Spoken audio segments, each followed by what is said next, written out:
Okay, 6 o'clock on the dot. I want to welcome you here to Sedgwick County Government.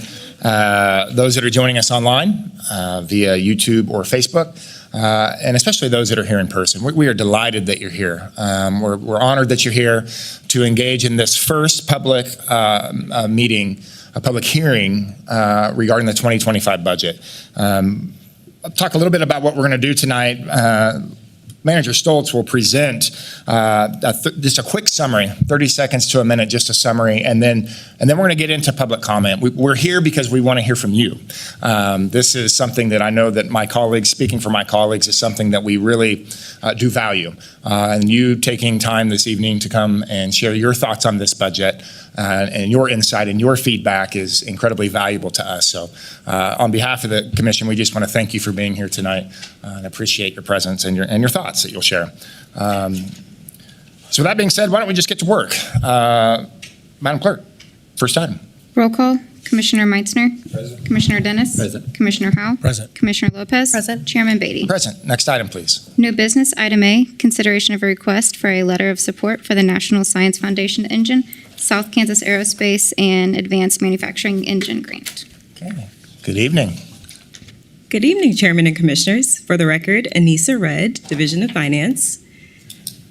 I would first like to start off by saying thank you for taking the time to consider this item today during the 2025 budget hearing. Due to the grant application deadline constraints, we are bringing this item to you today. Wichita State University is applying for a $150 million grant through the National Science Foundation. The grant will fund world-class research that will focus on advanced manufacturing and aerospace. The deadline for the grant is August 1st, 2024. And Sedgwick County is being asked to provide a letter of support for the application. The letter signifies the county's commitment to the project and the potential benefit it'll bring to the community. The grant will leverage the region's strengths in advanced manufacturing and aerospace. Local businesses will benefit from access to expertise, training, and facilities, and the project will foster innovation, job creation, and economic growth. So at this time, I will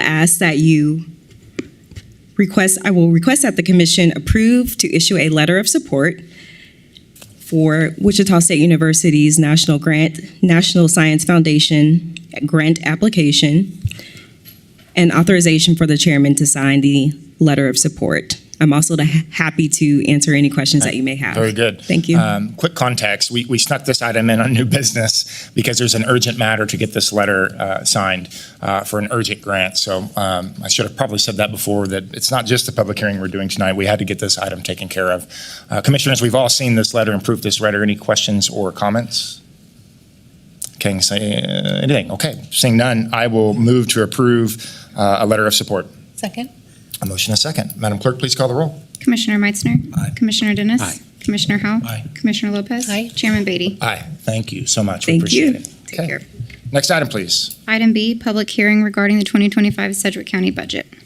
Manager Stoltz. Good evening, Chairman and Commission. Tom Stoltz, County Manager's Office. This evening is the first public hearing for the 2025 recommended budget.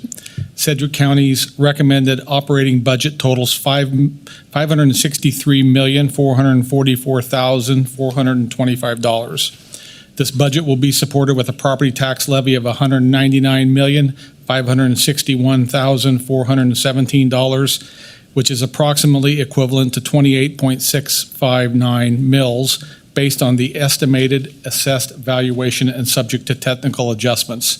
I recommend you open the public hearing, receive comments, and close the public hearing once it is over. Okay, very good. That's a quick summary. Appreciate that, Tom. And we are now officially going to open the public hearing to receive public comment. A few rules that we try to abide by.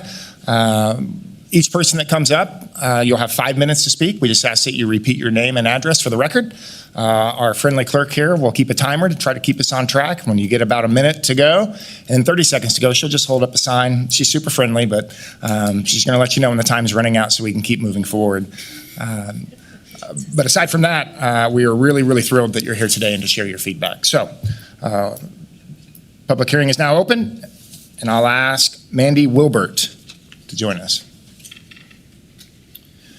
And just so you're prepared, after Mandy, it'll be Janet Sprecher. And please forgive me on names if I'm not able to pronounce your names correctly. Good evening, Mandy Wilbert, 1102 North Cypress Court, Wichita, Kansas, 67206. Good evening, Sedgwick County Commissioners. Thank you for the opportunity to speak today. My name is Mandy Wilbert, and I'm representing the Sedgwick County Zoological Society as Vice Chairman of the Board. Our partnership with you, Sedgwick County, is one that we value tremendously. For more than 50 years, we have created a treasured cultural attraction in this community, truly values and appreciates. Our mission is inspiring respect and conservation for wildlife and wild places. The zoo is currently home to nearly 3,000 animals of more than 400 different species. The Sedgwick County Zoo has been recognized with national and international awards for its support of field conservation programs and successful breeding of rare and endangered species. We are proud to be the #1 outdoor family tourist attraction in Kansas, averaging around 600,000 visitors annually, providing an estimated $63 million economic impact to the local economy. Certainly, we understand the financial challenges the county is under, but we felt it was important to share our concern for these cuts and the impact it could have on the zoo. There are more than 90 county-owned structures on the zoo campus for the care of animals and guests, many of which are decades old. The maintenance, repair, and upkeep of these buildings is part of our partnership, and there's already a lengthy list of critical and necessary repairs and maintenance. This reduction will further delay much-needed infrastructure work. As a nonprofit partner with Sedgwick County, our volunteer board is a talented and dedicated cross-section of leaders in our community. Aside from our friends on county staff, I want to thank Commissioner David Dennis for serving on our board and representing the county, and for all his leadership and guidance for the years. Make no mistake, this partnership we have with the county is one that the Zoological Society takes very seriously and values. We know that the community does too. We thank you for being an outstanding partner. We are confident that working together, we're going to find stable, workable solutions to these financial challenges. We believe that 53 years ago, the leaders of Sedgwick County and the community saw this as an essential public amenity for our citizens. We want to continue our strong partnership for the next 50 years, working together to care for your buildings and assets along with our animals. This is a jewel in your crown of public services. Thank you, commissioners, and to all Sedgwick County citizens and organizations who are here tonight who've shared their concerns with us. We'll be back soon with more exciting news on the upcoming births of some baby elephants, an update on 2 adorable bear cub rescues that are now thriving at the zoo. I appreciate your community leadership and for the opportunity to speak this evening. Very good. Commissioner Dennis. Thank you very much, Mr. Chairman. Mandy, thank you for being here. I did not invite anyone to this meeting tonight, so their comments are their feelings on what's going on. As we've been going into this and listening to different community partners that we've sent out letters to that are receiving cuts, I've received a lot of negative comments and a lot of people that say we just can't do that to us. Last week, when I was at the zoo board meeting, I briefed the entire zoo board on exactly why that we're having to do these cuts. And it's not something that we want to do whatsoever. It's something we have to do. And honestly, the zoo is probably the hardest one, not only the fact that I'm on the board, but we can't cut personnel. We've got 121.5 FTEs over there, and there are employees. We can't cut those. We give them the same raise as we give every single employee. So where do we cut? There's only one place left, and that's CIP. Well, they've got 78 buildings that belong to Sedgwick County, and what did we cut? We cut their CIP. That's the worst thing that we can do when there are buildings and we have to maintain them. So after I explained what was going on, I had 7 or 8 of the board members speak up, and I was used to hearing from people that were upset with us. They're not happy by any means. But they stressed exactly what Mandy talked about tonight. It's a partnership between Sedgwick County and all of these different organizations. And we value that partnership, and they value the partnership with us. I know it hurts.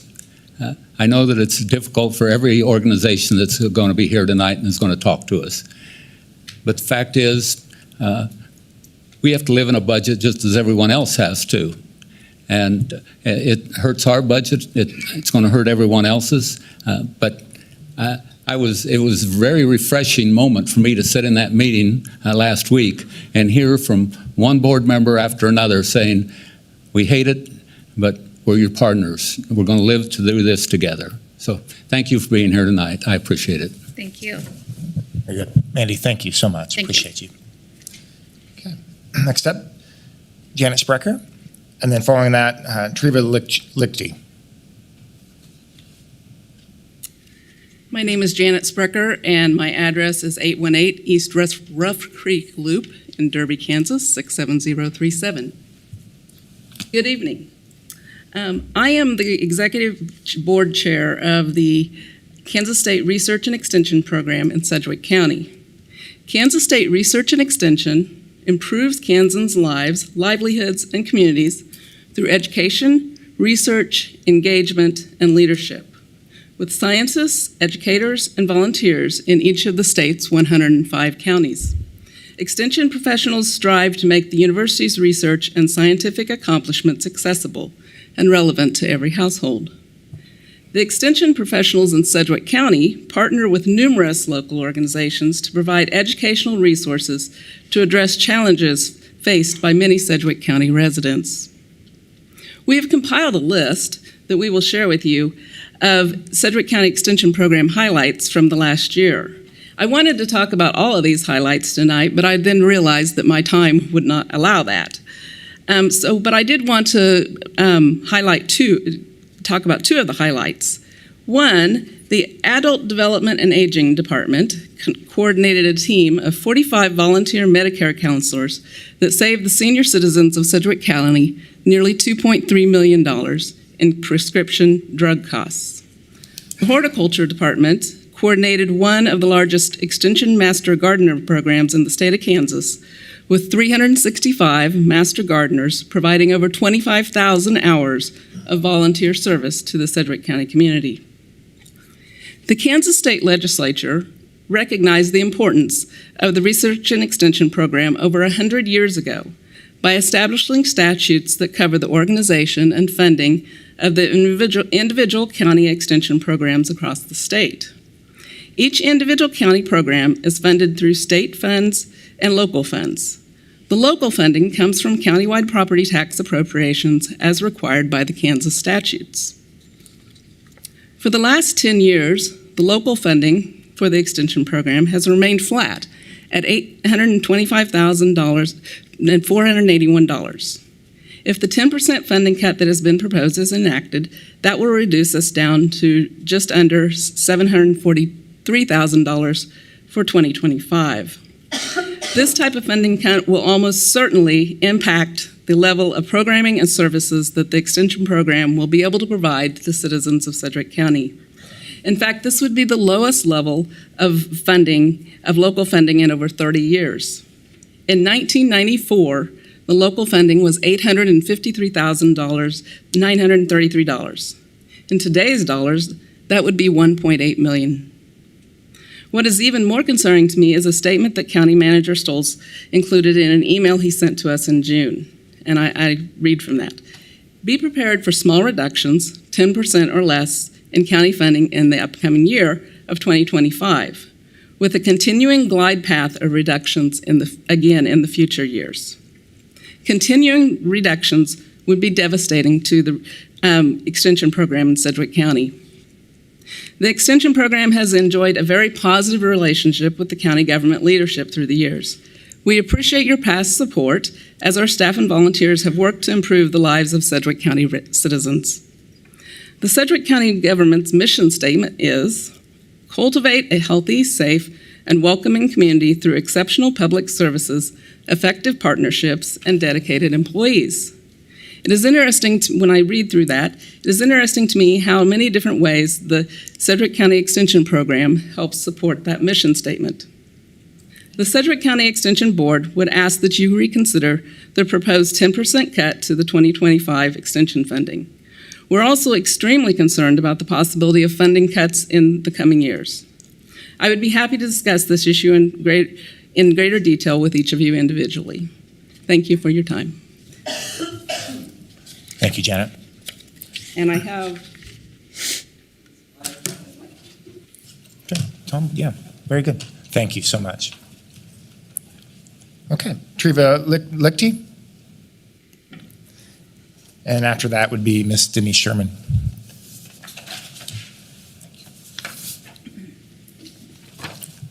Good evening. Good evening, Commissioners. I am Treva Lichty. I live at 6562 East Shepherd's Crossing Street in Bel Air, zip code 67226. I am the mother of an adult son who lives with mental illness and has received services from ComCare for 30 years. My family knows the need for adequately funded mental health services in Sedgwick County. Over the years, we've experienced the development of mental health services in Sedgwick County, from calling the crisis line and getting an answering machine to the current development of the 24/7 Crisis Center, which has the plan of moving into a larger facility, which will serve the community even better. ComCare is now a part of the response network for the countrywide 988 mental health crisis number. This has necessitated more mental health professionals who can answer and handle the calls that come through. ComCare in the past year has become a nationally recognized certified community behavioral health clinic. This certification requires comprehensive, coordinated, and recovery-oriented care for mental health and substance use conditions. This means expansion and increased quality of services. So I'm here on behalf of families of children and adults who receive and those who will receive services from ComCare. We appreciate very much your support of mental health funding in Sedgwick County. So we request that and ask that you fully fund the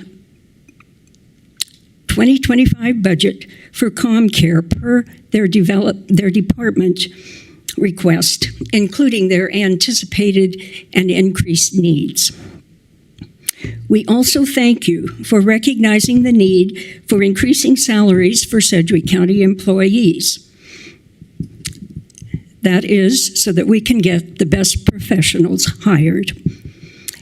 Also, a huge thank you for your support of the much-needed state mental health hospital, which is to be built in Sedgwick County. So we are looking forward to adequately and fully funded mental health and substance use services in Sedgwick County. Thank you all. Very good. Thank you. Appreciate you sharing. Okay, next, Ms. Denise Sherman, and then Cindy Carnahan.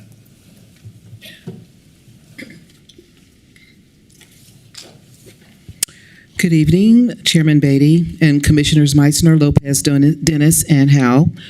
I am Denise Sherman, 1609 Oxford Court in Andover, and I serve as the Executive Director for the Kansas African American Museum. This evening, I am before you representing our Board of Directors, staff, stakeholders, supporters, and the community to express our appreciation for the support from Sedgwick County for our museum. Sedgwick County has demonstrated its commitment and appreciates the value of the museum through its continuous and future support. The Kansas African American Museum is more than a museum. It is the center for advancing cultural awareness and education, culturally specific conversations and experiences that are relevant to our ever-divisive world in which we live. The financial contributions from Sedgwick County are necessary for our continued operations and success. These operational funds help support our dedicated staff who support the roles and responsibilities necessary for mission fulfillment. We recognize that there will always be budgetary considerations, but it is our hope that any decisions being made will not result in a negative impact to the museum. Please keep in mind that the inherent value of the Kansas African American Museum positively influences our community, the residents who represent and value diversity, thus the attraction for people who are visiting our community and those who are considering making this area their home. We appreciate Sedgwick County's support as it allows TCAM, the Kansas African American Museum, to continue to operate and prepare for the future. Thank you for your support. Okay, very good. Denise, thank you. I would also say that the commission received a letter from TCAM that you sent today, and congratulations on a significant achievement in almost accomplishing your capital campaign. You're almost there, so congratulations on the success so far and continued success to finish the campaign. Commissioner Dennis? Just very briefly, drive by the old bank there on Main Street and look at the mural. If you haven't seen that yet, tell us your story. Yes, thank you so very much. We are so anxious to continue to do the work surrounding that theme. Yeah, thank you, Denise. Thank you so much. Okay. Ms. Cindy Carnahan, and then Curtis Whitted.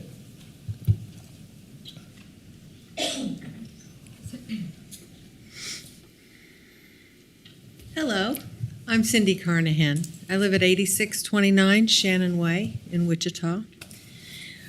I'm speaking on behalf of the Junior League of Wichita. The president of Junior League, Amy Schlater, is here with us this evening. Lynn Ward and I are currently serving on the steering committee for the new destination playscape at Exploration Place. We are excited about the project and the impact that it will have on the lifestyle and livability of our region, on families as well as the obvious income it will generate for Sedgwick County. Junior League of Wichita is dedicated to the training of women in volunteerism. There is not a single not-for-profit in our city that has not benefited from a trained volunteer from Junior League of Wichita. The 100th anniversary of Junior League is in 2025, and Lynn and I were tasked with finding the gift that would be given to the city, and then, of course, raising the funds to pay for that gift. We identified the water play cascades at Exploration Place as our 100th anniversary gift to the city. We were one of the very first to agree that Junior League of Wichita would raise $2 million for this project. We promised to honor this commitment as we have in the past with the lion, warthog, and meerkat exhibit with the Sedgwick County Zoo, the park next to the Historical Museum, and the play park next to the Ronald McDonald houses as well.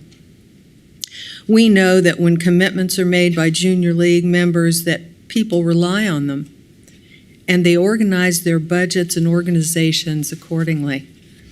One of the deciding factors when choosing a project was that we experienced such a great working relationship with the county during the 75th anniversary gift, the Pride of the Plains exhibit at the zoo. As the sheriff of Flowers on Douglas, what would have happened if I had been told after ordering 172 flats of flowers from a local nurseryman that the money was no longer available to pay for them, or we didn't have the funds to have them watered daily? The people who relied on me would no longer believe that I could be trusted.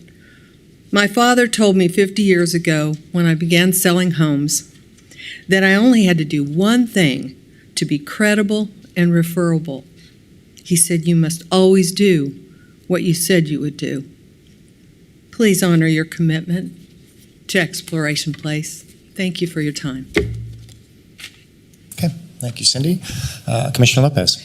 Thank you so much for coming, and I just want to do a really quick shout out for the Junior League of Wichita. I recently joined, And I am just unbelievably impressed with the work that you ladies have done for the last 100 years. It is just mind-boggling, the work and the commitment that you guys have made to this community. So thank you. Thank you for what you did with the zoo at 75. Thank you for what you're doing with EP for your 100th anniversary. It is just incredible that you were the first ones to really step up and make that $2 million donation, which really got the ball rolling for this project.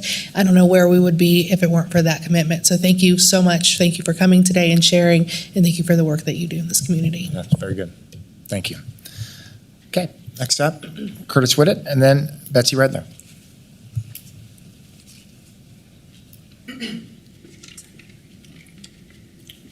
Thank you, Chairman.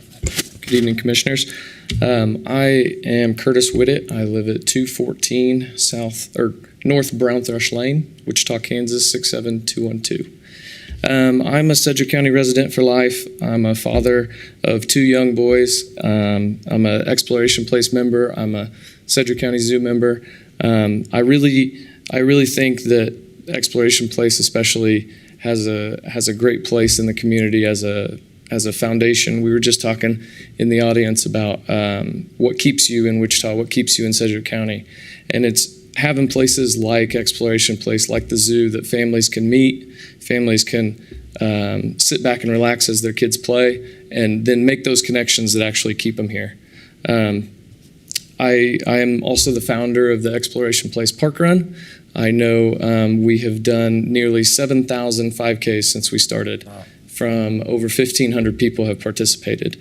There's people as far and wide as Australia, New Zealand, constantly having people from England coming over to enjoy our park run.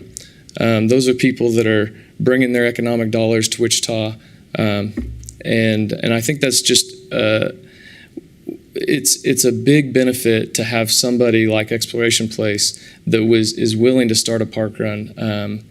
If you don't know, park run is completely volunteer organized locally.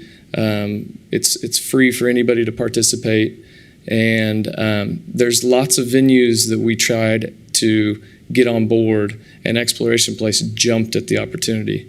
I think that's special. I think that's worth funding. I think that places like that make the community what they are, and Exploration Place is a shining example of that.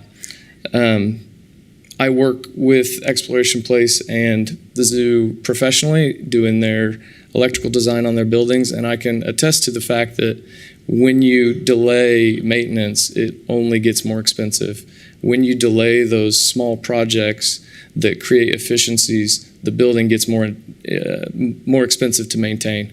So I've seen it happen. We've had a good example last year of Exploration Place doing a project that that really freed up some dollars. It made their HVAC run a lot more efficiently, without diving too much into the engineering.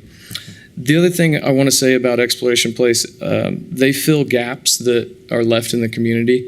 When we have days off school, Exploration Place is there with a day camp. And talk about essential. My kids were there last week because latchkey's over, school hasn't started. Yeah. They're not going to watch themselves. So it's a very important. I would implore you to try and find the funding to fully fulfill the agreement that was put in place. Thank you. Okay, thank you, Curtis. Next up, Betsy Redler, and then Lynn Ward. Good evening, welcome. Good evening. I have the Wichita allergy thing going, so forgive me. I'm Betsy Redler. I live at 1525 North Veranda Street, Wichita, Kansas, 67206. And I am here as a member of the Junior League supporting Exploration Place, just supporting the city. I came here in 1990, like you always hear the joke, kicking and screaming. My husband and I moved here from Washington, D.C., and I said, "Where are you taking me?" Wichita wasn't the same as it is now. We had a teeny tiny children's museum. The zoo was growing, but not nearly the almost international zoo we have now. Sedgwick county investing in Exploration Place. I raised 2 children here. I was a Girl Scout leader. I was helping educate our community and develop citizens for Wichita. And these things are important that we invest in these.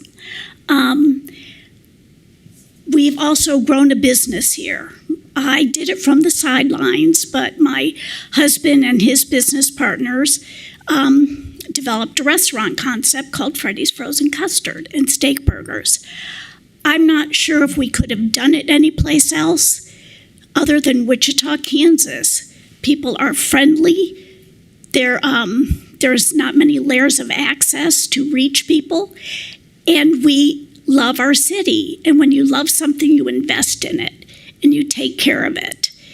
And I have found when you start cutting corners, and this is in the restaurant business, you'll go to that restaurant and go, well, it was always good, but it's not as good, and I don't know why.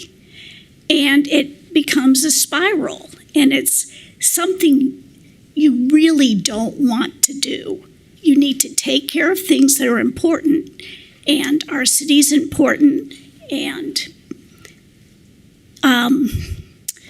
all these entities are economic drivers to help our city thrive.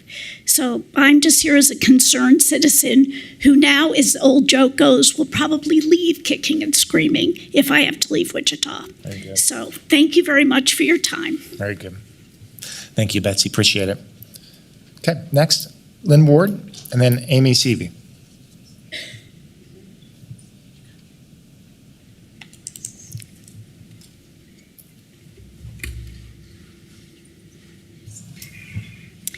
Good evening. My name is Lynn Ward.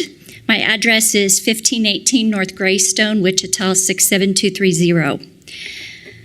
My husband, Dale Ward, and I moved here, and I was just thinking in the audience, it was 34 years ago this week. We had just completed the bar exam, and he had taken a job with the Hinkle Law Firm here in town. We knew nobody in Wichita. Both of us had come from small towns, and we moved here to grow our practices and start our lives as newlyweds and as baby lawyers. One of the things that we found out pretty quickly upon reaching Wichita was that there was a very vibrant nonprofit community. I'm a divorce lawyer, and I need a little balance in my life from work. And the way I have found that balance over the years is that I have done volunteer work with the nonprofit community. And pretty early on in our tenure in Wichita, I joined the Junior League of Wichita. In 2006, 2007, I was president of the organization. I was tickled to have the opportunity to choose a project for the 100th anniversary of the Junior League and partnered with Cindy Carnahan, who spoke a few minutes ago, in making that choice. There were a number of criteria that we had in coming up with a choice for our 100th project. We wanted it to be something that would be stable, that would be in place in many, many years to come. Hopefully in place when we celebrate our 200th anniversary. And one of the things that really struck us about partnering with Exploration Place for our 100th project is that we knew there was funding coming from Sedgwick County. Junior League has been involved in nonprofits over the years doing projects where the executive director comes and goes, or where the funding is yanked out from underneath us. But we didn't feel like that was going to be a problem with this project because Exploration Place has a very impressive executive director who appears to be here long-term, thank goodness, and we knew that there was funding in place from the county. My husband Dale and I think he used to run with Commissioner Meitzner at the downtown YMCA. My husband and I both recruited attorneys for our respective law firms. And that was kind of fun because often we were going after the same kids. And one of the challenges that we had was to talk kids graduating from law school into choosing Wichita over Kansas City. Yeah. And that's a big challenge. One of the ways that law firms and other employers can recruit employees to Wichita is with a vibrant arts community and with vibrant children's programming like Exploration Place. The outdoor expansion of Exploration Place is an exceptional development along the riverbank of our fine city. And we are hoping that it will be the catalyst of further development along the river. I urge you, commissioners, not to take steps that would back out of a 5-year commitment to Exploration Place and leave its funding in place. Thank you. Lynn, thank you. Next, Amy Seavey, and then Ms. Susie Santo.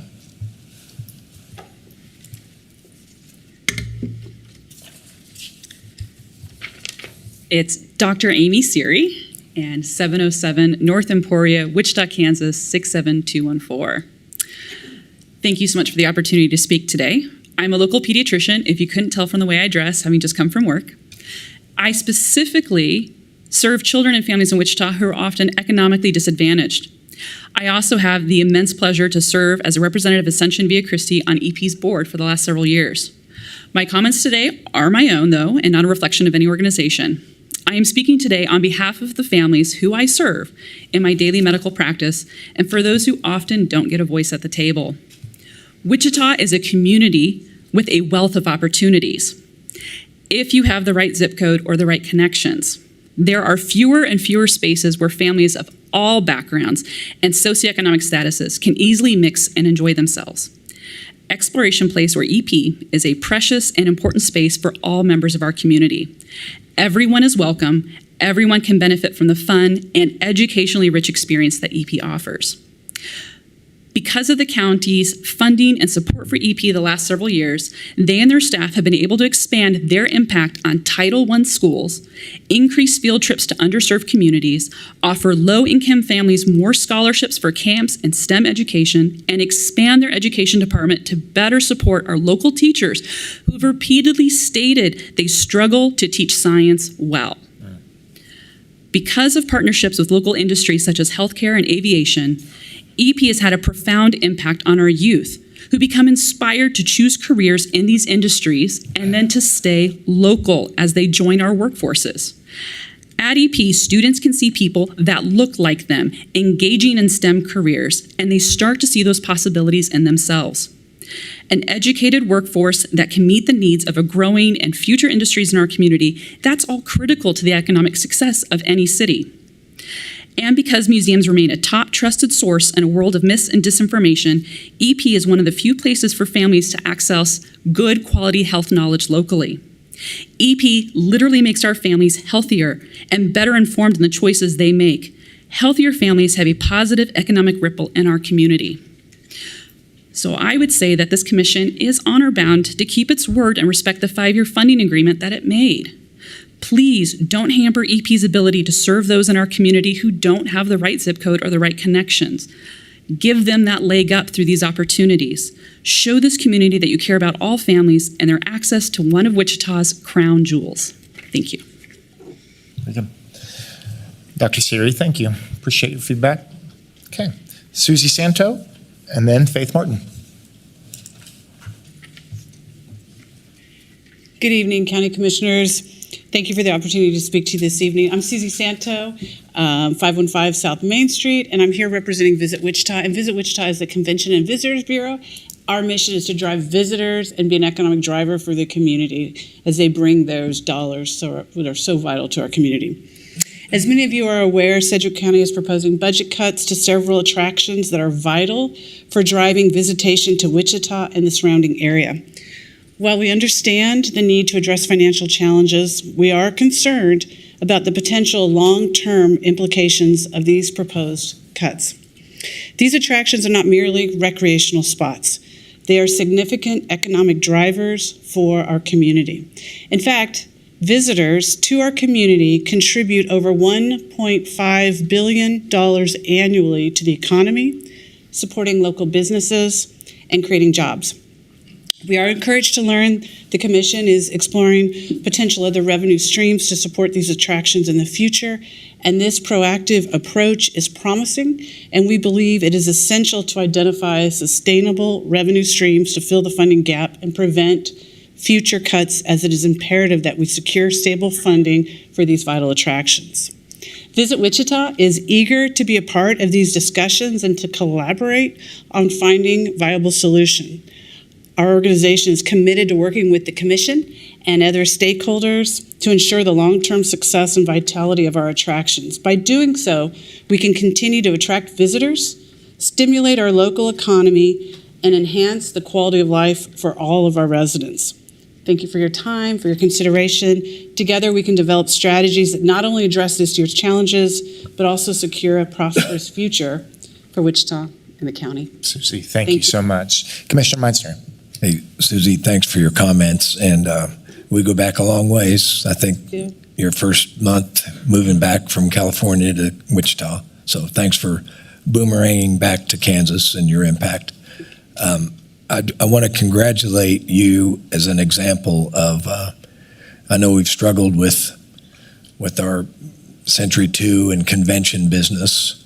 And I want to congratulate you and your staff for aggressively, not necessarily pivoting, but grasping the youth sports and the other things that draw people to Wichita, aside from the traditional convention stuff that I know we struggle with that discussion. So I just want to, I haven't talked to you in a little while, but I wanted to express my congratulations on everything you've done with all these events and attractions to Wichita, and how you've not shied away from it. You've gone all in to continue to do that. So my congratulations to you, and please share with your staff as well. Thank you so much, Commissioner Meitzner. I appreciate the accolades, and I'll share that with the team. Thank you. Very good. So One moment, Commissioner Howell. Thank you, Chairman. wanted to say thank you for recognizing the discussion about a different source of revenue, how to fund these things. That needs to be the discussion tonight. I have not responded to anybody yet. I have a number of comments I'll make at the end of the evening regarding that idea, and I want to say thank you for bringing that up. I am interested in your $1.5 billion figure. Can you please either share where that number came from or share the data with me, please? Yeah, I'm happy to share it with you. We do annual research with Tourism Economics, and they are known in our industry of providing that for communities. So they come in and on an annual basis, and I think that is for, I have to double check, but for 2023, we will get it again every year. So, and that's what visitors spend in the Wichita MSA. It's over $200 million in taxes. So I'm happy to share that data with you. Thank you. You're welcome. Thank you all. Thank you, Susie. Appreciate it. Okay. Faith Martin. And then after Faith is Tammy Bradley. Good evening, Faith. Welcome. Hello. Faith Martin, 608 South Drury. I'm in District 5. And I want to say thank you to staff, first of all, because I piled through this giant document today. So I imagine the work that went into that. I am not a budget expert. I honestly am not that great at math, but I know how to read, so thank you for making it very easy to read. One thing that I came across that really honestly surprised me, and I had to do some research on it, there is $11.6 million in the budget for WSU. And it looked like 33% of that was for debt services and INCAT and the John Bardo Center, other campus facilities. 46.8% was for scholarships, and the remaining 20% is board support, economic development, and other contingencies. So I looked into that, and I was surprised to find out that that's been around since 1987, and conversations 15 years ago and 10 years ago, this body decided to keep extending it. And I guess my concern is when we talk about future sales taxes and we talk about how we're going to fund things, that's $11 million that I've not heard discussed, and maybe it's been discussed internally, but I haven't heard it discussed with the public. That's 1.5 mills that could either be turned into the general fund if we decided we didn't want to give that money to WSU anymore, or we could just drop the mill by 1.5. So, I mean, those were, I was just really surprised that I haven't heard that before, and I don't claim to know all the ins and outs about that interagency agreement.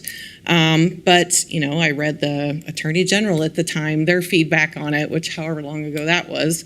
So it seems like it's something that this body could just decide to not fund anymore, or to decide how else they want to use those funds. Because when I hear things like the dental clinic is going to be losing 48% reduced, 33% less staff, or that the crime prevention fund is decreasing by 17%, or decreasing community-based services for the elderly by 18%. The discussion around core services and what we do, I'm not against WSU or scholarships or any of those things, but it seems like we could be using our money a little more wisely. And if we have to determine whether or not the people that spoke tonight about the things that they care about or these things, we might be able to find $11.6 million from somewhere. And then I guess my last comment was just another thing I was surprised about. There's a 1,784% increase in the asset forfeiture funded special law enforcement trust. I was just curious what those funds would be used for.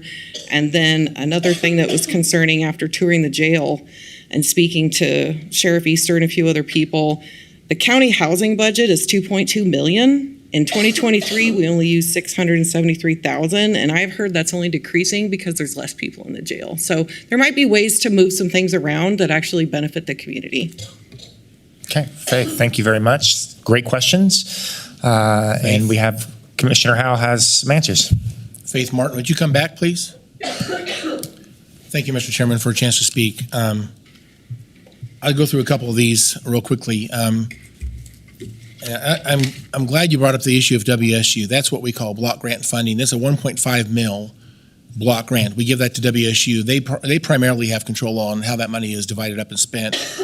We don't spend much time debating this. This goes back to actually the 1970s when actually maybe even before that. I actually have a book in my office I'd love to share with you. It's regarding this 1.5 mils. But back when it was Wichita University, they wanted it to be a state university, and the regents said that's fine, but we wanted to have local funding to support that. So they required Wichita to levy 1.5 mils. And then it was, I think back in you mentioned 1987, I'm not sure the exact year, but there was a commission discussion about broadening the base by moving this to a countywide 1.5 mil obligation for countywide taxpayers rather than just the city of Wichita. And that decision was made by the commission at that time. Again, back in 1987, we just gone to 5 commissioners. That was the first year we had 5 commissioners, but they made that decision. So we do levy that $11 million this year, and we simply write a check. They get the money. We get reports at the end of the year, usually on how they spend that money or what the plan is going forward, but we don't spend a lot of time debating what they're going to do with it. I would like to tell you that I've brought this up at our CAB board. I know you like to attend our CAB board meetings quite often. And actually, it wasn't too long ago, I actually put this on Facebook as just get some conversation started. Do you think that Sedgwick County should repeal their commitment to the 1.5 mils and turn this back to the city? So it's not a county obligation, but it's a city obligation. The overwhelming response from the people who responded to that question said, please leave it alone.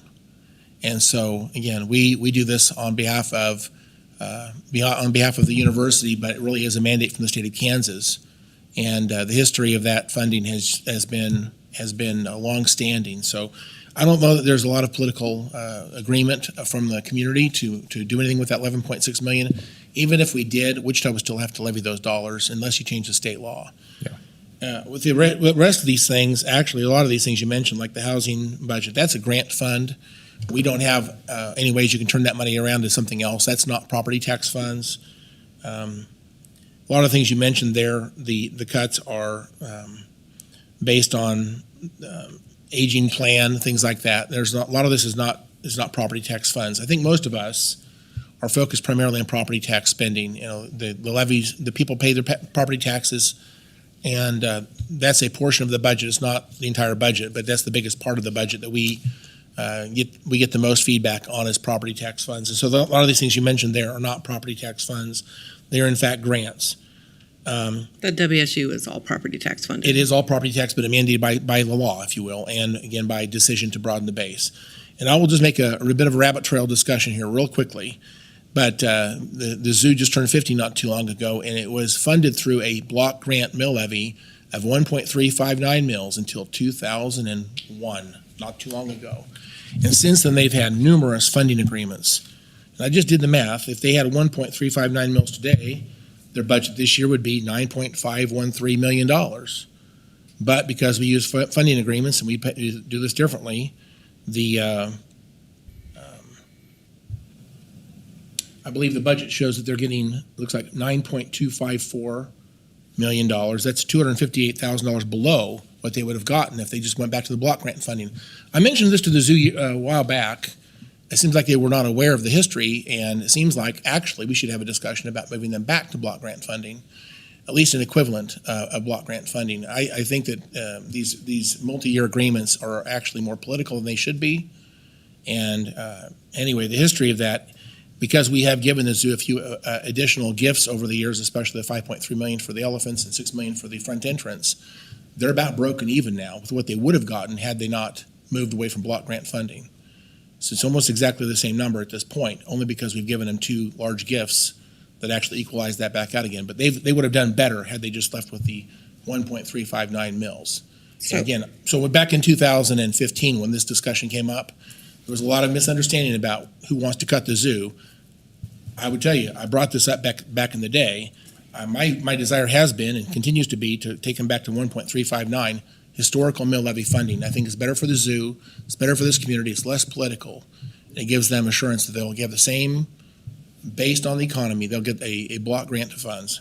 And one other curious thing about this, under Senate Bill 13, which was passed in 2018, I believe, Senate Bill 13 says if we want to stay under the revenue neutral rate, we have to live under last year's property tax dollars. WSU will never do that. They always capture the full increase of the assessed value. So whatever the appraiser, the state appraiser, we call him a Sedgwick County appraiser, but whatever he says the assessed value is, WSU gets 1.5 mils of that number regardless. So if we were to stay under that Kansas state law, we'd have to cut funding from someplace else to backfill those dollars to WSU because they get a full 1.5 mils based on the assessed value, no matter what else we do in the budget. So that's an interesting thing, and I have raised this with the legislators. I think we need to have some adjustments to Senate Bill 13 on that one thing alone. I'd love to hear your response. Thank you. So I'm hearing that to have this interagency agreement between the city of Wichita and county that was made in 1987, the only way to have a discussion around whether or not we can not do that anymore is to change a state law. Which state law is that? We can get that to you. And again, even if we did do that, it would still have to be levied by the city of Wichita. And by the way, just a bit of a frustration of mine, but Wichita does show the levy on their books for what they would levy if they have 1.5 mils within their assessed value of their jurisdiction. They show that as a revenue and an expenditure to WSU.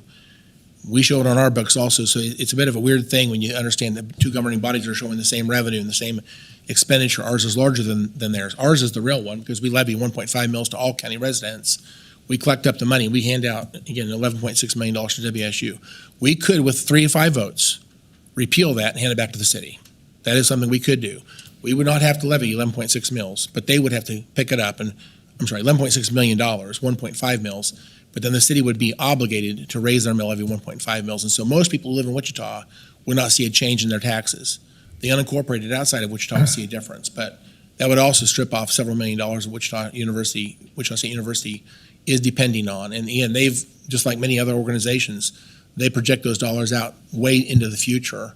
And this would be, again, would be very difficult for them to absorb that change as well. Thank you. Okay. So one point on that is it is state statute. There's another portion of this is there's debt service that Sedgwick County is obligated for.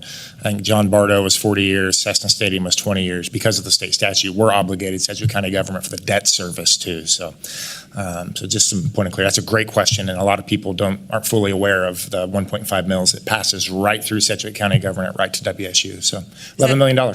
Something that's worth, is that something that the county has any appetite to discuss? Because last time we brought up a lot of money, it was the LABTR, and then it ended up going away, and we never got any satisfaction. So is there any appetite to discuss changing that so that we could look for that $11.6 million to be distributed somewhere else. I don't know. I guess that's what I'm not asking for an answer today. Sure. Just is there appetite amongst the council to have that discussion in the future? Thank you, Faith. We appreciate your comments. Okay. Next up, Tammy Bradley, and then Olivia Hayes.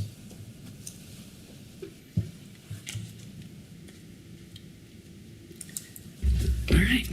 Good evening, Commissioners. My name's Tammy Bradley, and tonight I'm representing the Greater Wichita Partnership. Address is 505 East Douglas, 67202. The partnership is the regional economic development organization for the county and 9 other counties in south central Kansas. We work closely with you and the city of Wichita and a lot of other partners to build a regional economy, a place where businesses want to invest and where individuals and families want to live, work, and play. We recognize the budget challenges the county faces. We know these intimately, and we recognize the hard decisions that come with these challenges. And I thank you for your leadership and your stewards for being careful with our tax dollars. The partnership welcomes the opportunity to work alongside you as you think about these alternative plans and innovative solutions so that we can continue to build a place where we're proud of and one that successfully competes with other counties and regions who are investing in themselves for a better future. My goal tonight is really to build on what you've already heard in many ways and to ask, as you think about the budget cuts to the culture, arts, and entertainment entities particularly, that you please keep in mind that these are critically important for recruiting and retaining talent in our region. These organizations, as well as others, together make our part of the world special. You've heard that from several people already tonight, and you know that. They're important to people who make a choice of whether to live here, to work here, and to have things here to do with their family and friends. If you ask talented young people, especially what's important for them, it's a place that has the amenities that you're talking about and seeing in this budget. Parks, an arena for major entertainment acts, the zoo, exploration place, the Kansas African American Museum. Together, they all add up to the quality of life we need to build on and not take away from. We realize these cuts may sound small now for these entities, but in reality, they take away resources that add up over time. It's like that proverbial pebble dropped in a pond. It may seem small now, but you add that up, and there's a point where we never catch up. We've been at this point many times in our community, and we've rallied to make investments necessary to not just keep organizations going, but take them to the next level. Your public investment leverages so much in private investment, and today look at where we're at with these assets. We have the baby elephants coming. We have incredible improvement at Exploration Place, a new building for the Kansas African American Museum. These are all making our part of the world so much different, so much special, so much more Wichita and Sedgwick County. In conclusion, we ask that you consider the attraction and retention of world-class workforce as you make these difficult budget decisions. So, thank you very much. Tammy, thank you so much for sharing. Okay. Last public speaker on the county side is Olivia Hayes. Welcome. Hi guys, my address is 14500 East 95th Street South in Derby. I'm in the 5th District, and my friend Faith took like every talking point. So just in general, some things that I want to mention. I understand that you had a very hard job as far as making cuts in different places. When we cut across the board, and I'm sure you guys saw this when you were going through, it makes different impacts in different places. And I'm fully confident that some organizations in some places will be able to compensate the cuts. I'm fully confident in that. However, other places can't. So for instance, a few $1,000s to some of the projects here is probably not gonna make that big of a dent, right, in the grand scheme of things. But a few $1,000s to Oaklawn, whether that's the senior center or the improvement district, that's a difference of their doors being open certain days. Same thing with like the Mulvane Senior Center. That makes a really big impact on them, whereas it wouldn't really go as far with some of the other bigger projects. So I wonder a couple of things. I wonder with some of the bigger projects if there's ways that if we can't give them funding, if there are ways that we can help them find funding. I mean, we had that hearing at the very beginning about a $150 million grant. You know, there's not all these organizations have grant writers and that type of thing. So I wonder if we can't give them funding, are there other ways we can help them find the funding to compensate for the cuts? I'd like to see us be a little more creative with that. Just like with the personal budget, when things go south for one reason or the other, and you have to look at places to stretch. I think there are places that we can look for little wins that would make a big impact. So I have no idea how the rest of your core services conversation went from the meeting the other day, but I would love to see us return back to that. Maybe even a public workshop where we are really seeing what that process looks like, because I know even I have been surprised with what people consider core and not. So yeah, ultimately, I think it doesn't look all bad. I really don't think it does. But I would like for us to look for where we can make the most impact with the small budgets and creative ways to help the places that we are cutting compensate. Very good. Olivia, thank you. Appreciate you sharing. Okay, that's the end of public comment here. So I want to officially close public comment for the Board of County Commissioner meeting. But I'm not going to adjourn this meeting yet because I do want to have some closing comments. As many of you know, we are also the fire board, that the fire district number 1 also has a separate taxing authority and separate budget, that we are also going to do the public hearing for our fire board as well. So, public comment? Yeah, let's do that. So before we do that, I want to make a motion to receive and file the public comment in the public hearing. Second. So I have a motion and a second. Madam Clerk, please call the roll. Commissioner Meitzner. Aye. Commissioner Dennis. Aye. Commissioner Howell. Aye. Commissioner Lopez. Aye. Chairman Beatty. Aye. Okay, so we are not adjourning that meeting yet. We're just going to skip over to the fire board, and I'll officially call to order the governing body of Fire District Number 1 for Wednesday, July 31st, 2024. Madam Clerk, first item, please. Roll call. Commissioner Meitzner. Present. Commissioner Dennis. Present. Commissioner Howell. Present. Commissioner Lopez. Present. Chairman Beatty. Present. Next item. New business, item A, budget hearing regarding the 2025 Fire District 1 budget. Manager Stoltz. Commissioners, this evening is the first public hearing of the 2025 recommended budget for Fire District Number 1. It totals $30,140,800. This budget will be supported with a property tax levy of $22,171,711, which will require a mill levy of approximately 17.000 mills based on the estimated assessed valuation and subject to technical adjustments. I recommend you open the public hearing, receive comments, and close the public hearing once it is over. Okay.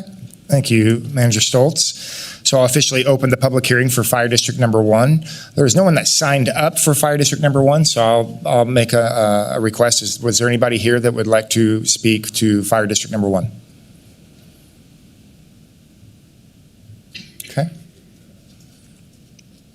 Seeing no one, I'll officially close public comment for Fire District Number 1. Yeah, our fire chief will take a point of privilege here. Chief Williams is here. Would you like to read into record the letter that was sent from fire, the steering council? I think that would be most appropriate.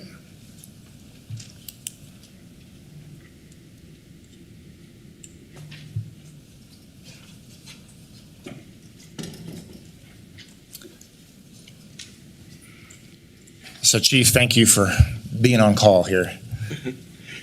Good morning, Commissioners. Or excuse me, I'm used to saying good morning. Good evening, Commissioners. Fire Chief Doug Williams. At the Steering Council meeting last week, they reviewed the budget. Lindsay presented the budget to them, and they talked about it. And I know Assistant County Manager Leeds was there, and we answered a lot of questions. And at the end of the day, they made a motion to submit a letter to the Fire Board, and Chairman Amrine Carl sent the letter to us last night. He was unable to make it here in time to read it, so I'm going to read it on his behalf. Susie Sutton, who's the representative from Hayesville, is actually in attendance also. So if you have any questions, I think you could ask her if you want to. So I'll read the letter from Carl, the chairman of the Steering Council. Dear Chairman Beatty, I write on behalf of the Sedgwick County Fire District Steering Council to share our recommendations for the Sedgwick County Manager's 2025 recommended budget for Sedgwick County Fire District 1 to the Sedgwick County Fire District Fire Board. As you are aware, the steering council makeup is entirely of Fire District 1 taxpayers or representatives of tax-paying businesses within the fire district. Therefore, the steering council would like to commend the fire board for the fiscally responsible and bold measure to target a mill levy decrease in the 2025 recommended budget, as well as a strategic vision of further reductions in future years. It is encouraging in a time of increasing cost to individuals and businesses to witness the fire board leading the community in reducing the mill levy. The steering council voted unanimously on a resolution at the July 24 meeting commending the fire board for this courageous vision and fiscal stewardship. The steering council in the same resolution approved the Sedgwick County Manager's 2025 recommended budget except for the proposed pay for the fire district employees. The steering council recommends, in addition to the 3% step increase, the fire board approve a 2% scale adjustment for a total of 5% increase in 2025. The 2025 recommended budget has many positives for the fire district.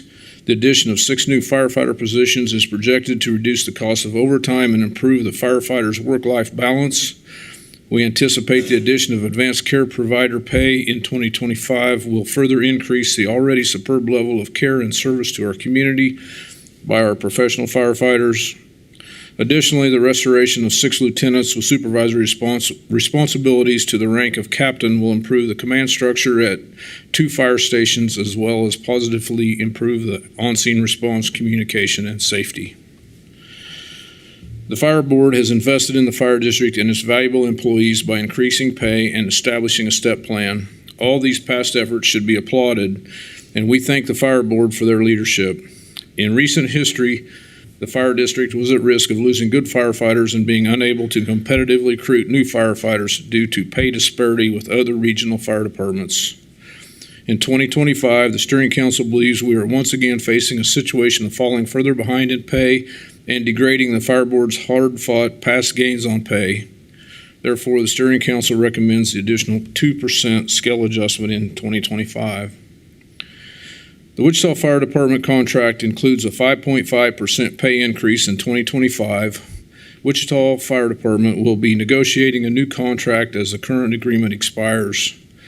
The fire district's administrative staff does not anticipate similar pay increases per their current agreement. However, wages are expected to continue to rise.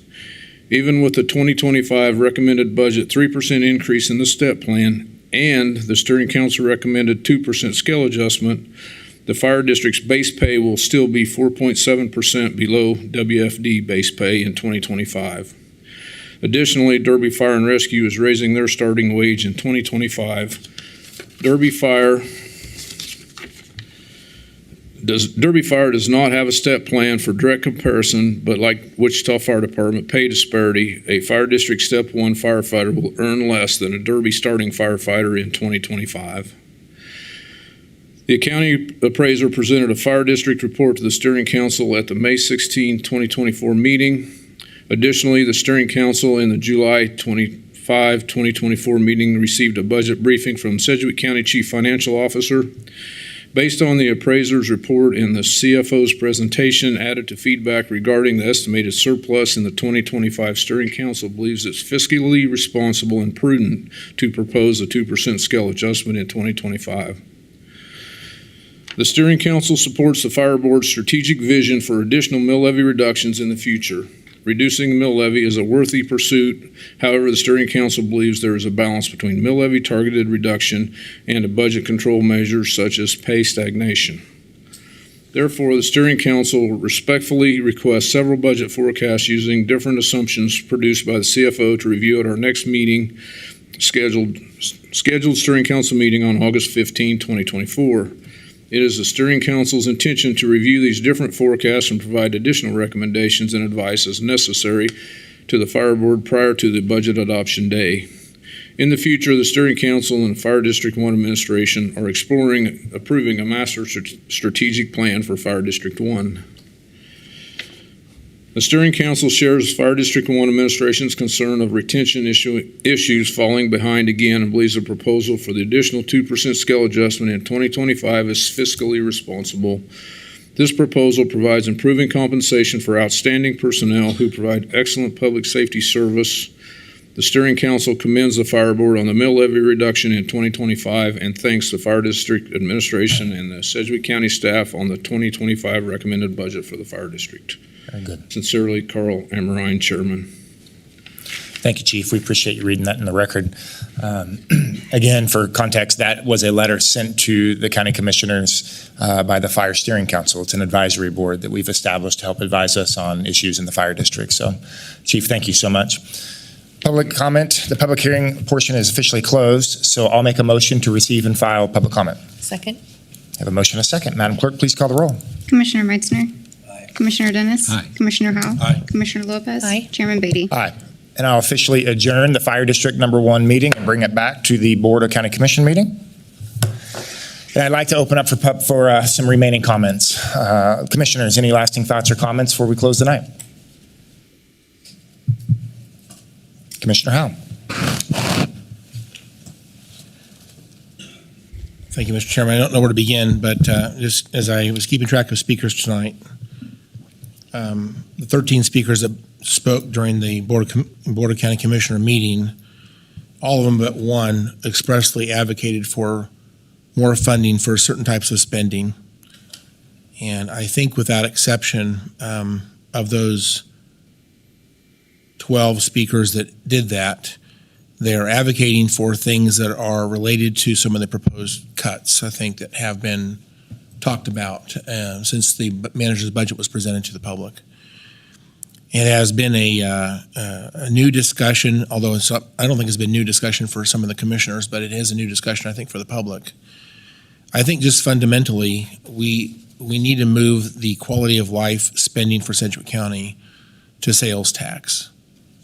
And this is a vision that, and when we talk to people about property taxes, if there is criticism and critical comments made to the county regarding how we use property taxes, if we say that it's all very necessary, we're very lean, we don't waste any money, we're very careful with their property tax dollars, we call them precious property tax dollars. The rebuttal to that is almost always that we spend money on quality of life stuff. And I understand the point that they're making. It would be great if we would somehow connect sales tax revenue to quality of life spending, things we choose to spend money on. It's discretionary. It is not necessarily a core function of government. I think we should agree that there's a difference between many of the things that are listed tonight and things like the Sedgwick County Sheriff's Department. We spend in this year's budget nearly $80 million on that one thing alone. And it's incredibly important to this community to have things like 911, EMS, the election office, obviously the sheriff and the DA. Those are critical things we have to fund to run this community. In fact, really, they're all mandated by state law and in some cases the Constitution. And so we make choices to fund these things. We don't have to fund them, but we have historically done so. And I don't know if the folks that have been listening to the comments tonight have fully understood the discussion that I'm not so much interested in cuts to these organizations as much as I am interested in shifting the source of revenue. But as long as it's going to be property tax funded, I think that I think this is going to continue to be a problem for every one of these organizations. I think you're going to continue to see a desire and an effort to reduce those property tax funds to those organizations. That's why I implore upon groups like the Sedgwick County Zoo and Exploration Place and others to please help us move this from property taxes to sales taxes. It is the future. It is the right way to fund government. And when we use property taxes to fund these things, there are people in the community that are struggling to pay their property taxes. We actually threaten them by saying, if you don't pay your taxes, we eventually will take your home from you. They will lose the place to live. And many of the people that struggle to pay the property taxes never visit places like the Sedgwick County Zoo because they don't have the money to go there. And so we are, in a sense, again, I know it's our properties, it's our employees, we're paying for that, but in a sense, there are private zoos in the country. There are non-municipal zoos in the country. We've chosen to have this to be a municipal supported zoo with government employees. There's nothing wrong with that. My only concern is it should be a different source of revenue. And I think if we have it funded through sales tax, it's very defensible because, again, we have about a 30% pull factor. People that visit these venues, many of them don't even live here. But it's hard to tell someone they have to pay the property taxes basically to lower the ticket price or to make the business model work for one of these entities. That is a very difficult discussion to have.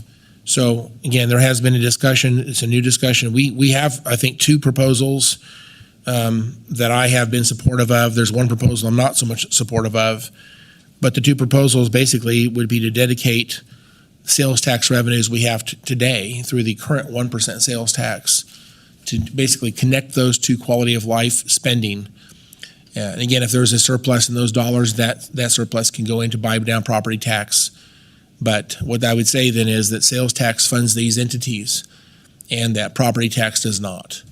That is that's a very positive statement to property taxpayers. The other idea is to lower property taxes even further by a new sales tax that's dedicated towards quality of life programming for Sedgwick County. And it would look something like this. The numbers may not be exactly right, but just throw out some numbers. It might be 2.5 mils reduction for a 1/8 of a cent sales tax. It generates enough money to cover all of our quality of life spending and then some. And that's 12.5 cents of tax on $100 worth of spending to have a 2.5 mil reduction in your property taxes. So again, I'm not asking for a tax hike or tax increase. I'm talking about changing the source of revenue from property taxes to sales taxes. So again, we could do it with existing sales tax, we could do it with a new sales tax. And I know people say we don't trust the government to do that. We think it'll just keep your property taxes high. Let me argue once again. I said it this morning at an event we had this morning with WEBA. I said it, I think, last week's county commission meeting. I'll say it again today. That the 1% sales tax, if you live in Wichita today, you have about a 24 mil reduction in your property taxes right now. Because of the 1% sales tax, most of that money goes to Wichita. And they are able to offset property tax dependency with a sales tax that we've been levying since 1985.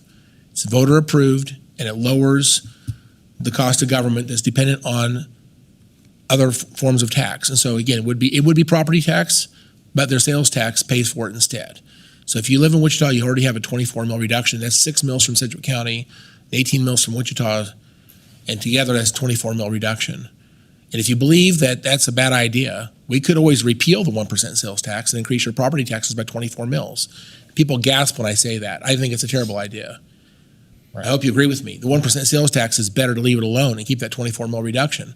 But if you believe that's good government, then why can't we go a little bit further? Why not another 1/8 of a cent? Lowering your property taxes another 2.5 mils. Why not? If you create a dedicated revenue stream for quality of life stuff, and again, I think would have a surplus, some of that might still buy down our property taxes even further. But this is a question that we have to ask ourselves. We need to ask, again, if we can agree 3 votes out of 5, and if we can convince our legislators this is a good idea, then we can put this on a ballot. And if the voters agree, I would suggest a sunset because they don't trust us. A sunset that would have to be re-voted upon after a period of time. But if we do those things, we could see a property tax reduction, and you guys would have a source of revenue that is based on sales tax. That is the future. We have to move that direction.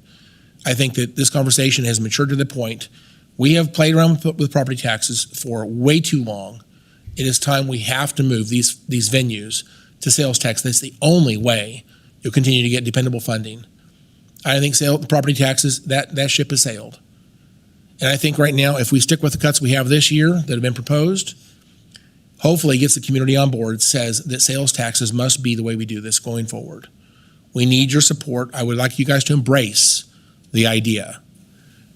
A couple of other things, Mr. Chairman, I'd like to just bring up. Again, I heard several people tonight talk about the keeping our word to Exploration Place, and I see that she's left now. But I have reviewed the 5-year funding agreement we have with Exploration Place. And I hate to say this, but I think there may have been some folks that misunderstood what we voted upon. But there was funding that was earmarked in 2023. And the remaining years, 24, 25, 26, and 27, there is no funding amount listed in that contract. So there is no actual commitment from Sedgwick County for the following 4 years. I also know that Exploration Place is, again, the history of this is very interesting. If I understand correctly, Wichita built it, Wichita owns the land, Wichita actually built the facility, and at some point they were having fiscal problems, and so the county stepped in and we essentially took over the payments for that building. It paid off, I believe, in 2022. And also during that time, 23, excuse me, some point during that process, there was a 50-year agreement signed by the county commission. That contract for the partnership from Sedgwick County to Exploration Place, it naturally ends according to that 50-year agreement in 2047. So unless there's action taken by this commission, that will go back to Wichita in 2047. Now, I don't know if it makes sense at this point to have a discussion about whether this is something we should do earlier than that, but I think we need to have a discussion. Sounds to me like Exploration Place is not happy with the county right now.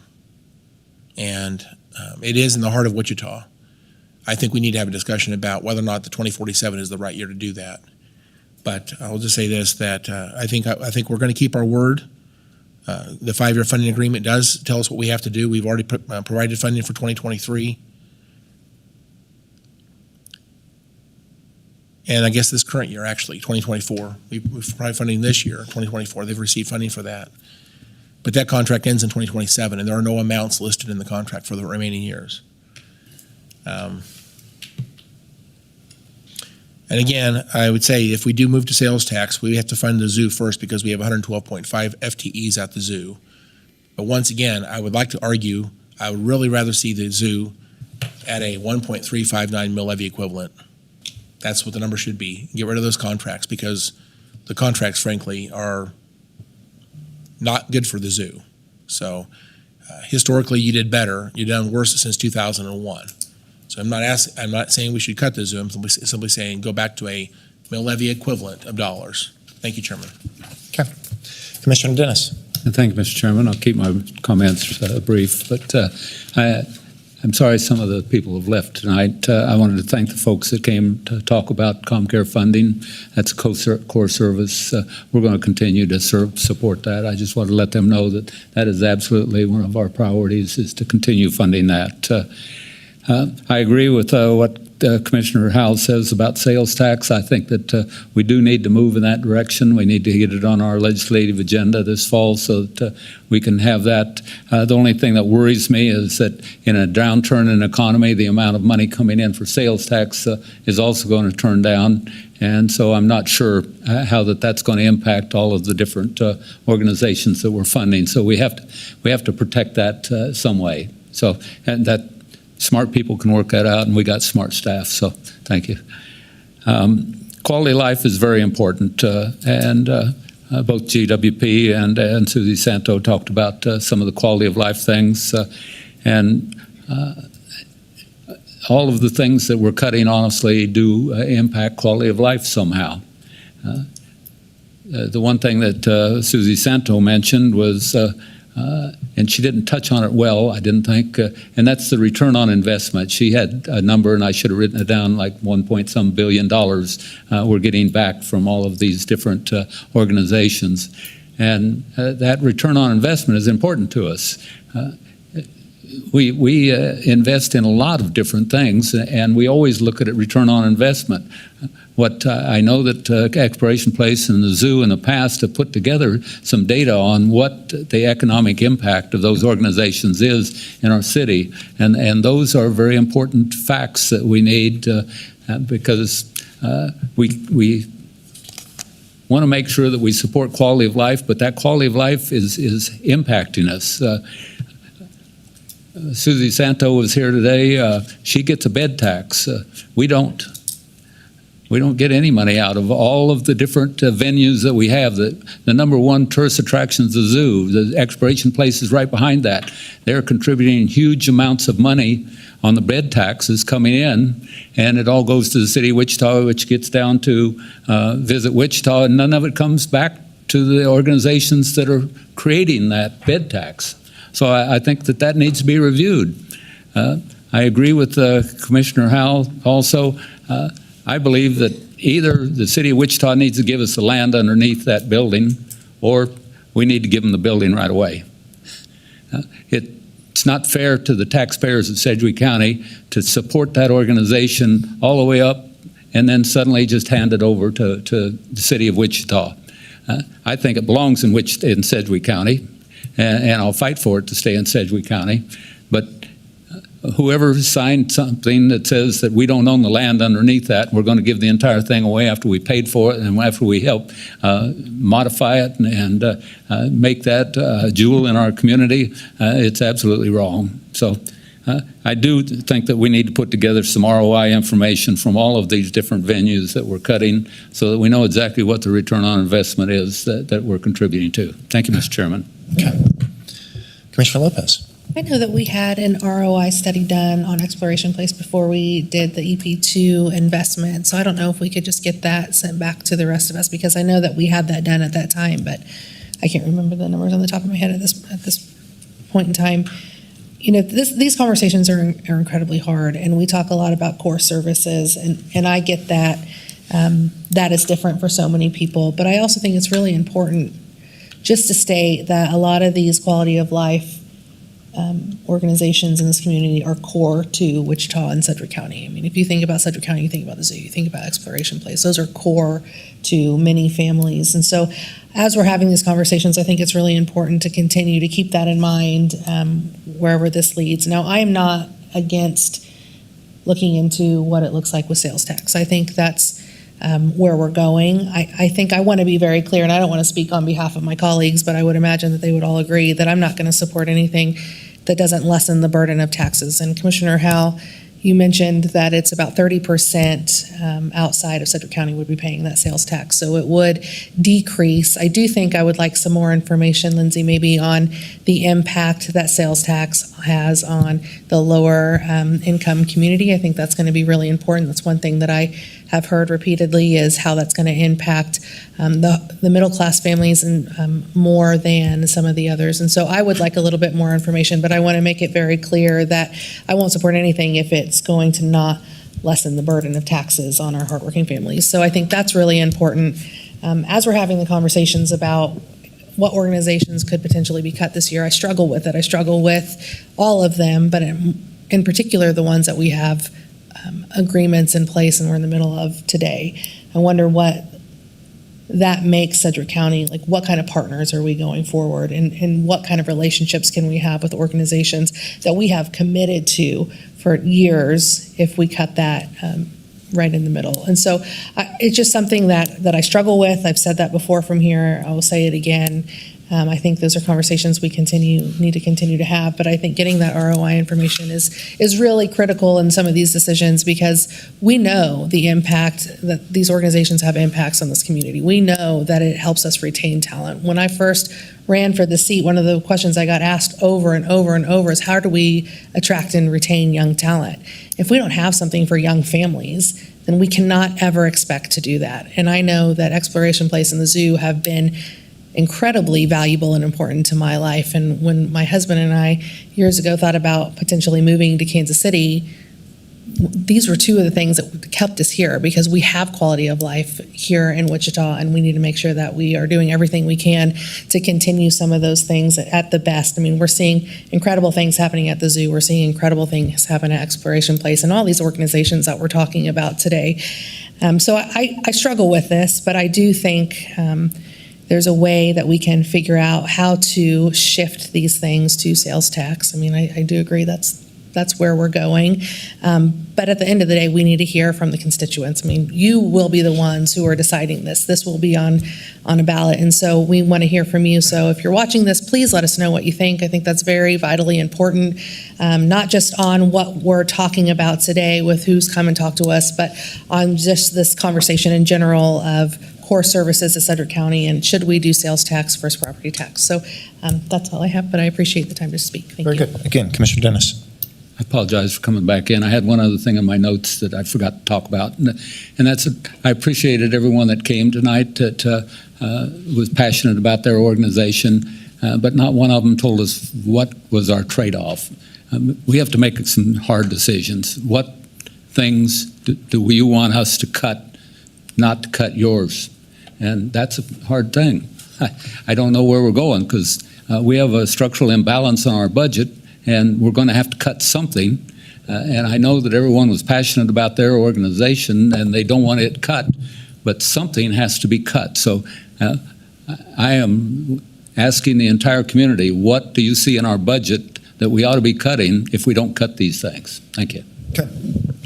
Well, thank you, Commissioners, for some of those closing comments. And again, publicly just want to thank those that came to share tonight on this budget process. And your input is incredibly valuable to us. Your feedback's incredibly valuable. There's significant opportunities and development happening in this community. Significant.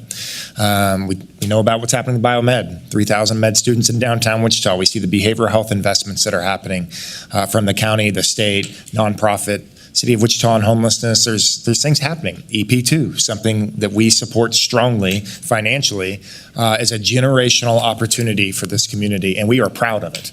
And we're proud of 5 baby elephants coming too.